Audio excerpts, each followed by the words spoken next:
10 లక్షల రూపాయలు వైద్యం అందించినందుకు ఇవాళ కాంగ్రెస్ పార్టీని ఓడగొట్టాలనా?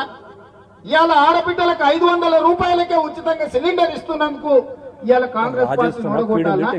ప్రతి పేదవాడికి 200 యూనిట్లు ఇంటికి ఉచితంగా కరెంట్ ఇచ్చినందుకు కాంగ్రెస్ పార్టీని ఓడగొట్టాలనా? ప్రతి పేదవాడికి అల్ల రాజశేఖర రెడ్డి గారు ఉన్నప్పుడు ఊరూరా ఇందిరమ్మ ఇల్లు ఇచ్చినాం, అడిగిన వాళ్ళకి ఇచ్చినాం, అడిగిన వాళ్ళకి కూడా ఇచ్చినాం. నువ్వు కట్టుకోవా, మళ్ళీ ఎప్పుడు వస్తుందో ఏమో, కాలం ఎట్లొస్తుందో. నీ పిల్లగానికి రేపు పెళ్లి అయితే కష్టం అయితే పిల్లగానికి కూడా ఒకటి కట్టుకోని తండ్రి కొడుకు కూడా ఆయన 25 లక్షల ఇందిరమ్మ ఇల్లు కాంగ్రెస్ పార్టీ ఇచ్చింది. 10 ఏళ్లు కేసీఆర్ అధికారంలో ఉన్నాడు. ఈ కొడంగల్ మొత్తంలో ఏ ఊర్లోనన్నా డబుల్ బెడ్రూమ్ ఇల్లు వచ్చినాయా? ఎవరికైనా వచ్చినాయా? మా జర్నలిస్టులకు ఇళ్ళ పట్టాలని వచ్చినాయా?